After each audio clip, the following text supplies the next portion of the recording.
Então, ele está no capítulo 9, verso 14, tá? Que ele está falando ainda sobre a conversão de Paulo. E eu tomei a liberdade de, quando ele não puder vir, eu continuar aqui paralelamente o texto de Atos. Então, eu estou no capítulo 10, tá? E aí a gente vai estudando, isso aí não tem nenhum problema, tá? Porque muitas coisas não são uma sequência. O que eu quero deixar destacado para os irmãos é que é assim, ó. A ideia de Atos, a gente não pode fugir de algumas coisas. Você percebe que o livro de Atos acaba com o apóstolo Paulo. Então, o livro de Atos, ele começa com Cristo Jesus, aí vem a conversão daqueles 3.000, lá no dia de Pentecostes, naquela época. Aí depois vem a conversão dos samaritanos e vem a conversão do etíope. Quando a gente chega em Atos 10, a gente vai ter a conversão de Cornélio. Então, se os irmãos conhecem a história, e eu acho que os irmãos já conhecem, então os irmãos sabem onde a gente vai chegar. Só que é importante a gente lembrar de como o Senhor Jesus, ele vai para o céu. Ele passa um tempo com os discípulos aqui, e antes de ir para o céu, ele fala assim: recebereis a virtude do Espírito Santo, ou o poder do Espírito Santo que há de vir sobre vós. E ser-me-eis testemunhas, tanto em Jerusalém, como em toda a Judeia e Samaria, e até os confins da terra. Então agora, eu falo para os irmãos, a palavra está chegando aos confins da terra. Porque um judeu nunca pensaria que a palavra chegaria lá. E hoje a gente vai começar a ver no texto isso daqui, e a gente vai entender mais um pouco, através de textos como este, que Deus é o Deus de todas as nações. Então vamos orar e depois vamos ler do verso 1, lembra que eu falei para os irmãos? Que conforme eu fosse avançando na mensagem, eu iria lendo o capítulo inteiro. Então, vamos lá, vamos orar. Obrigado, meu Pai, pelas nossas vidas, abençoe o povo reunido, ajude-nos, ó Senhor Deus, na caminhada até o céu, ó Pai. Ajude hoje, para que a gente possa aprender um pouco mais da Tua palavra, e assim ser cheio dela, ó Pai. Também nos ajude a entender os Teus propósitos, e também, ó Pai, nos faça servos que possam, ó Pai, ser obedientes ao Senhor. Ajude todos os que estão aqui e em casa, em nome de Jesus. Amém. Então, verso 1 do capítulo 10. E havia em Cesareia um homem por nome Cornélio, centurião da corte chamada italiana, piedoso e temente a Deus, com toda a sua casa, o qual fazia muitas esmolas ao povo e de contínuo orava a Deus. E quase à hora 9 do dia, viu claramente numa visão um anjo de Deus que se dirigia para ele e dizia-lhe: Cornélio, o qual, fixando os olhos nele e muito atemorizado, disse: Que é, Senhor? E disse-lhe: As tuas orações e as tuas esmolas têm subido para a memória diante de Deus. E agora, pois, envia homens a Jope e manda chamar a Simão, que tem por sobrenome Pedro. Este está hospedado com um certo Simão curtidor, que tem a sua casa junto do mar. Ele te dirá o que deves fazer. E retirando-se o anjo, que falava com Cornélio, chamou 2 dos seus criados e a um piedoso soldado, dos que estava a seu serviço. E, havendo-lhes contado tudo, os enviou a Jope. A gente veio até aqui. Então, vamos lá. Uma pessoa importante do Império Romano, um centurião. Esse centurião, ele era um temente a Deus. Temente a Deus, vamos lembrar, é aquele que ele vai à sinagoga, ele aprecia o judaísmo, só que ele não pode ou não quer ser circuncidado, não quer se tornar um prosélito. Então, ele é um temente a Deus, ele é aceito na sinagoga, mas ele é de uma categoria chamada temente a Deus. Essa pessoa está aqui, ela faz orações, porque os judeus fazem orações, e ela entrega esmolas. Muito bem, Deus se agrada disso. Não são convertidos em Cristo Jesus. Tanto não são que o Senhor Deus, ele manda chamar Pedro, E diz assim, ó, você pode ver que fala assim, ó, verso 5. Agora, pois, envia homens a Jope e manda chamar Pedro, que tem por sobrenome, não, e manda chamar a Simão, que tem por sobrenome Pedro. Esse está hospedado com um certo curtidor. Ele tem a sua casa junto do mar, Simão curtidor, desculpa, que tem a sua casa junto do mar. Ele te dirá o que deves fazer. Não tem jeito, irmãos. Após a obra de Cristo, as pessoas são salvas pela loucura da pregação. É assim que as pessoas são salvas. Por isso que eu e você, a gente precisa falar de Cristo. Nós precisamos falar do Senhor Jesus Cristo para as pessoas. Então vamos lá. Ótimo. Depois que isso acontece, ele envia pessoas a Pedro. A nossa mensagem de hoje. Vamos lá? Verso 7. Oh, perdão, verso 9. E no dia seguinte, indo eles a seu caminho... só uma coisa. Cesareia ficava a 50 quilômetros de Jope. Então a gente tem que pensar assim.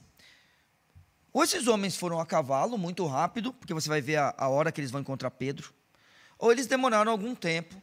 E assim, você tem que pensar numa caminhada de um dia de 30 quilômetros. Tem que pensar nisso. Então eles demoraram 2 dias, se foi a pé. Aí se você fala assim, não, esses homens eram preparados, eles andaram sem parar. Tudo bem, mas mesmo assim é bastante caminhada, e na caminhada durante a noite, né, para chegar no outro dia lá. Então, mas de qualquer forma, a Bíblia diz que a Bíblia fala assim, e no dia seguinte, indo ele seu caminho, e estando já perto da cidade, a Bíblia fala, subiu Pedro ao terraço para orar quase a hora sexta. Isso aqui é interessante. Primeira coisa, a hora sexta não é hora de orar. Os judeus têm horário para orar e não é hora de orar. Pedro inclui esse momento na vida dele, na vida cristã dele. Na vida dele como um judeu, ele inclui isso. A hora sexta, irmãos, é meio-dia, é hora do almoço. Tá? Então, ele sobe ao terraço a essa hora, tá? Para orar. E tendo fome, tá vendo? Quis comer, e enquanto lhe o preparava, veio-lhe, aí preste atenção, irmãos, um arrebatamento de sentidos. Então, olha só, acontece alguma coisa com Cornélio. Cornélio, ele dá de cara com um anjo. Pedro, acontece um arrebatamento de sentidos.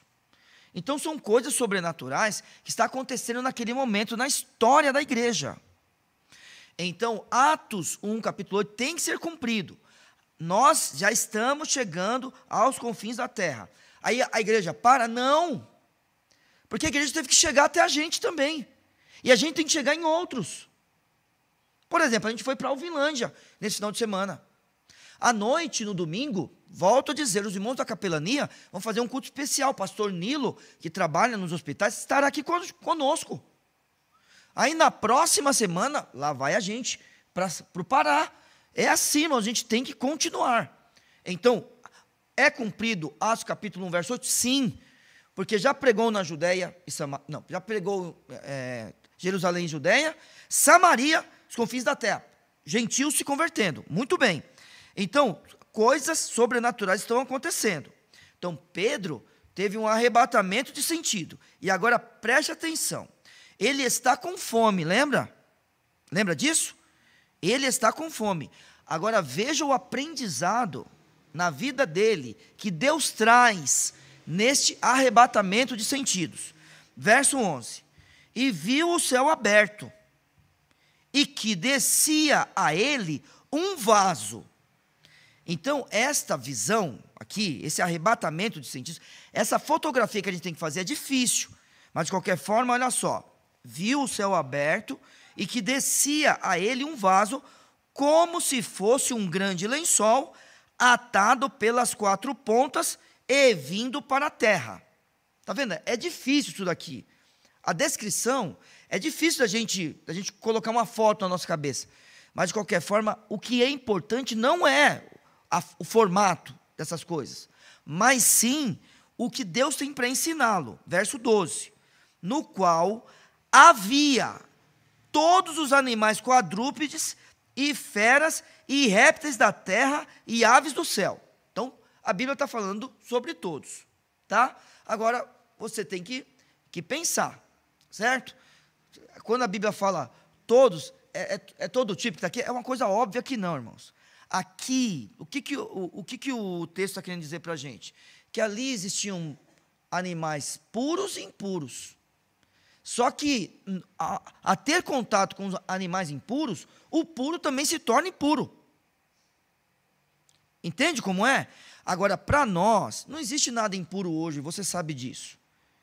Porém, para um judeu, irmãos, que ele vem com aquela história do deserto, é claro que existem coisas impuras, porque Deus disse para eles. E Deus estava protegendo o povo naquela época.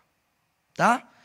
Aí, verso 13, a Bíblia diz, e foi-lhe dirigida uma voz. Está vendo? Não é questão da gente querer apenas. Pedro quer servir a Deus. Só que Pedro vai entender todas as coisas? A resposta é não. Ele está aprendendo a ser igreja. Eu e você, nós sabemos ser igreja e nós temos dúvida. Imagine aqui no começo, Cristo tinha acabado de ir embora. Esses homens estão sendo perseguidos. De repente vem um lençol cheio de animal.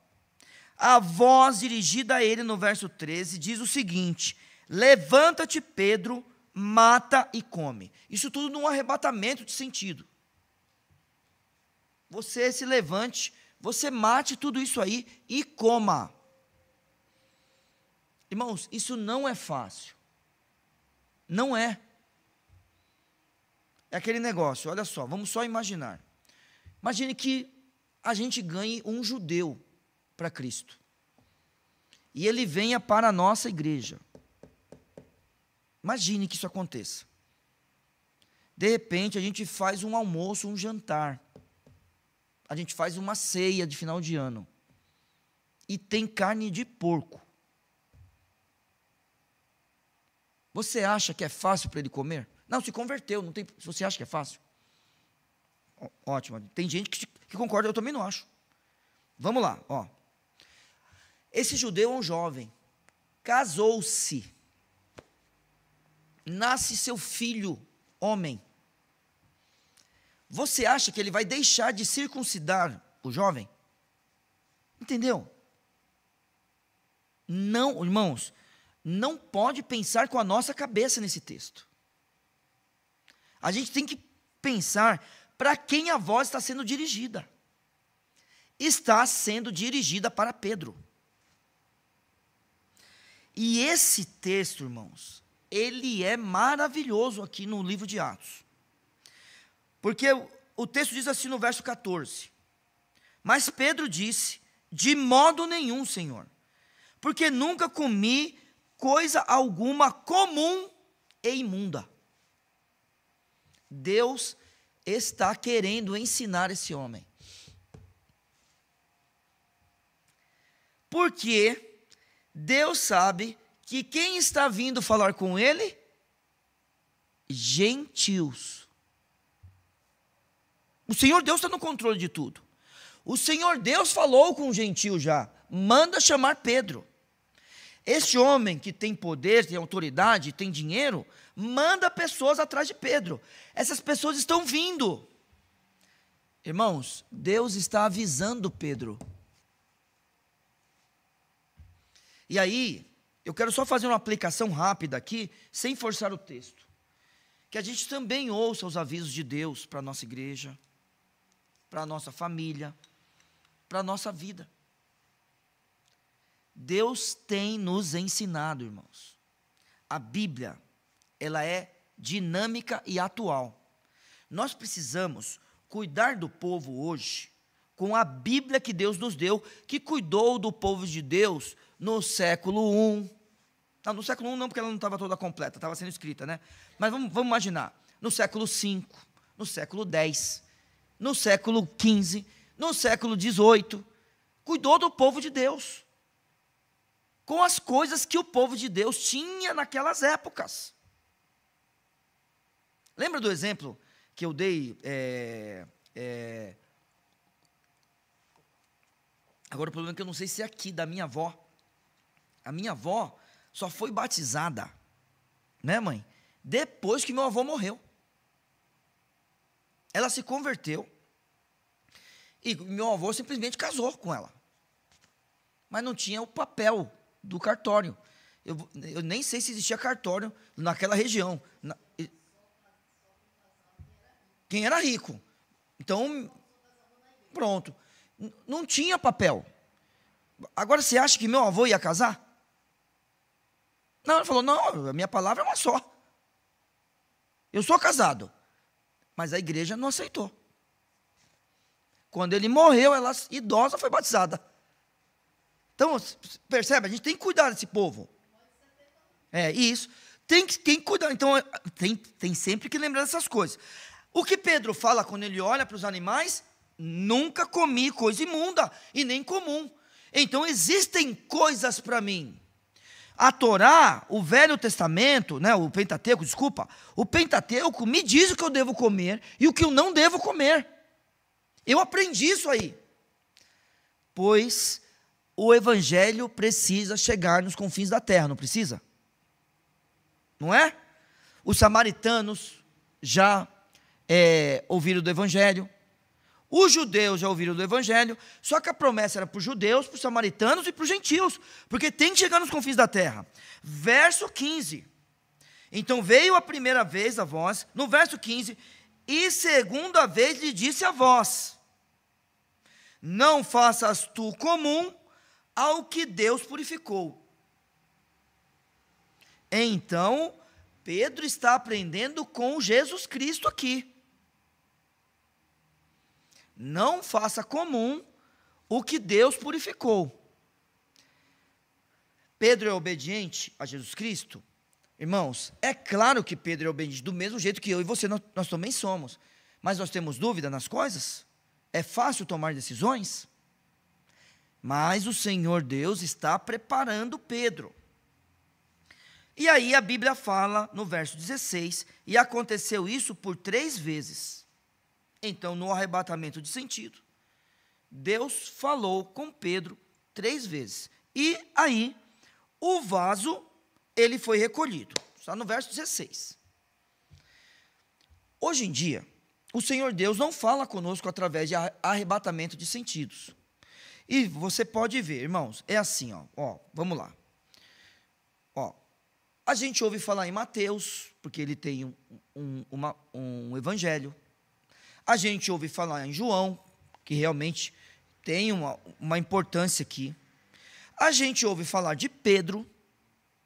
A gente sabe que Filipe foi assassinado. Irmãos, o restante dos apóstolos a gente não vê. O que a gente sabe, e aí a gente não pode menosprezar isso, é que tem um evangelho de Tomé, mas é aquele... Agora eu não sei falar direito, se é pseudepígrafe, acho que é pseudepígrafe que fala. Ou seja, alguém escreveu e assinou como Tomé. Então isso tem uma coisa importante. Então existia alguém ou algum grupo que achava que Tomé, o apóstolo, era importante ao ponto de fazer isso. Então, por exemplo, a gente ouve falar de Tomé nesse sentido.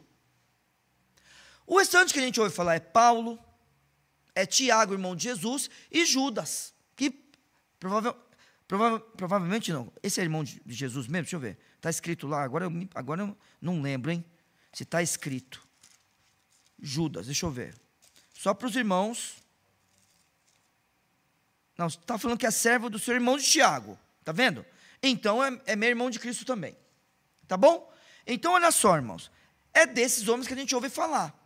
Deus não fica aparecendo para qualquer um, não vem qualquer um dizendo para Pedro, eu tive um arrebatamento de sentido. Não é isso que acontece no Novo Testamento.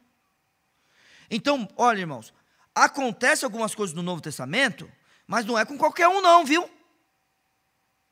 Muito bem. Então isso acontece com esse homem, deixa eu só correr um pouquinho. Acontece com esse homem e acontece por 3 vezes. Você não fica vendo Pedro, Paulo, toda hora tendo uma visão, Ele não tem esse negócio, irmãos. Tá? E eles são apóstolos, hein? Tudo bem? Muito bem. Verso 17. Estando Pedro duvidando, opa, olha aí, o que você acha?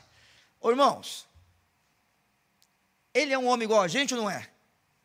Ué, normal, irmãos. E estando Pedro duvidando, é igual a gente. Ele precisa do Senhor Jesus para conduzi-lo. A gente precisa das Escrituras para conduzir a gente. A gente precisa de Cristo, do Santo Espírito, nos conduzindo através da Bíblia para tomar decisões corretas aqui no templo, pela igreja, na nossa casa, na nossa vida. A gente tem que ter isso também.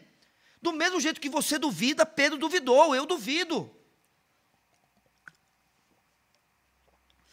Então ele não sabia o que estava acontecendo. Ele ainda vai entender.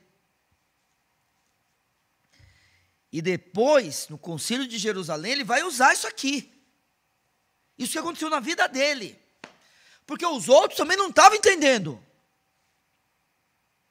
o que estava acontecendo.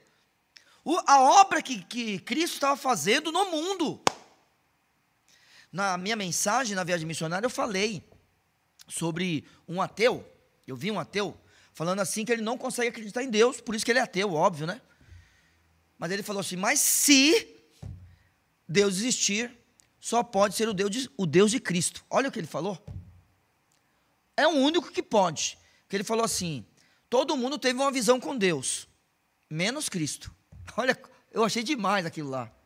Ele fala, pode pegar qualquer um, todo mundo tem uma visão com Deus. Aí falou os nomes, Maomé, não sei o quê. Ó, todos eles tiveram uma visão. A história de Cristo, ele não teve visão nenhuma. A história começa antes dele. Olha o que o ateu falando, coisa bacana. A história começa antes dele. Então quer dizer que uma família, pobrezinha de Nazaré, pôde fazer com que Cristo virasse o que ele virou? Ele só pode ser Deus. O ateu dizendo, hein? Aí falou assim, e depois, o Império Romano falou dele. Mas ele era pobre, filho de um carpinteiro, e tinha 12 discípulos. Como é que pode uma pessoa dessa, a história começar antes dele, e depois disso a história continuar com ele, e quando ele morre, o corpo dele desaparece, que ele não vai falar que ressuscitou, né? O ateu não vai falar que o corpo de Cristo ressuscitou. O corpo dele desaparece, ninguém sabe onde está, e todo mundo fala que ele ressuscitou, e falam dele até hoje. Então, se existe um Deus, só pode ser o Deus de Cristo. Cristo está fazendo uma revolução aqui, irmãos. Ele é o Todo-Poderoso. Então, Pedro está duvidando? Claro que está. Ele não está sabendo o que está acontecendo. Mas, irmãos, eu quero hoje dizer a todos nós, vamos duvidar das coisas? Isso é comum do ser humano.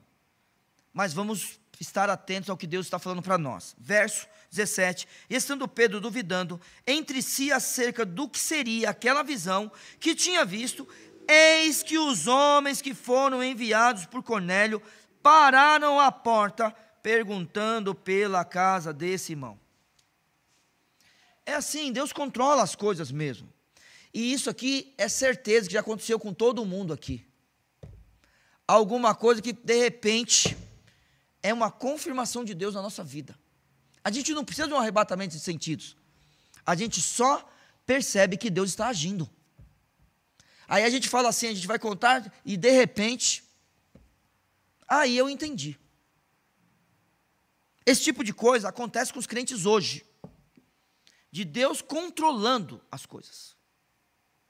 Deus controlando. Você sabe disso daí. Você que teve um filho pendurado numa janela, você sabe. Foi Deus que te controlou lá, para você ir lá salvar a pessoa. E assim, é só um exemplo só, tá? Então, chegam na porta de Simão. Muito bem. E chamando, verso 18, perguntaram se Simão, que tinha por sobrenome Pedro, morava ali. E pensando Pedro naquela visão, disse-lhe o Espírito. Olha como é interessante esse texto. Cristo fala com ele. Ele fala, Senhor, eu nunca comi nada imundo. Cristo está falando com ele o que é para ele fazer. Ótimo. Agora é o Espírito Santo. Agora vem o Espírito e fala com ele também. Verso 19, pensando Pedro naquela visão, disse-lhe o Espírito, eis que 3 homens te buscam.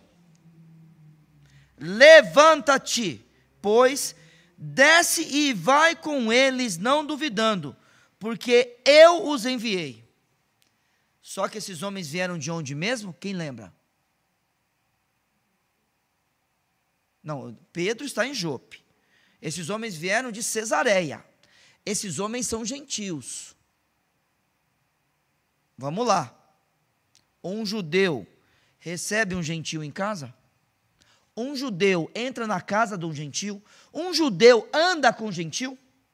Uma vez, estava eu numa igreja, e nessa igreja estava acontecendo uma atividade para judeu, mas a gente podia ir também. E eu caí na bobagem de esticar a mão para uma mulher. E a minha mão ficou. Aí o pastor que cuidava de tudo lá, ele irmão, apertou minha mão assim, falou assim, pegou, me abraçou e falou, ela não cumprimenta que não é judeu. Tá vendo? Se ela era crente ou não, não sei. Mas ela não tocava em quem não é judeu. É o jeito. Tá vendo? Até hoje em dia existe isso. Então vamos lá. Os homens chegaram. O Espírito disse que é para ele descer e ir com eles. Mas só que o Espírito já tinha falado uma coisa importante, lembra? O Espírito falou o quê? Vamos voltar comigo aqui, ó, verso 15. E a segunda vez lhe disse a voz, não faças tu comum ao que Deus purificou. E ser-me-eis testemunhas tanto em Jerusalém, como em toda a Judéia, Samaria. Os samaritanos já estão lá servindo a Deus. E até os confins da terra. O etíope se converteu. Mas a obra na vida do etíope não será usada em Atos 15. Você vai entender o que eu estou falando se você ainda não foi lá em Atos 15. A obra que será usada, o relato usado, o testemunho usado, é o testemunho de Cornélio. Por quê? Porque o etíope não falou em línguas. Daqui a pouco você vai ver, tá? Vamos aqui. Ah, não daqui a pouco, né? Outro dia. Porque hoje a gente não vai chegar lá. Desculpa, já até acabou meu tempo. Mas vamos lá, rapidinho, já estou terminando. Verso 21. E descendo Pedro para junto dos homens que lhe foram enviados por Cornélio, disse, eis que sou eu a quem procurais. Qual é a causa, por que estáis aqui?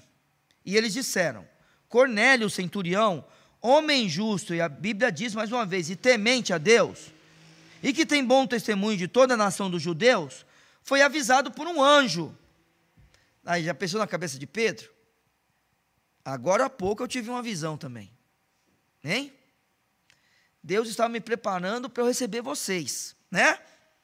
Para que te chamasse à sua casa e ouvisse, preste atenção, as tuas palavras.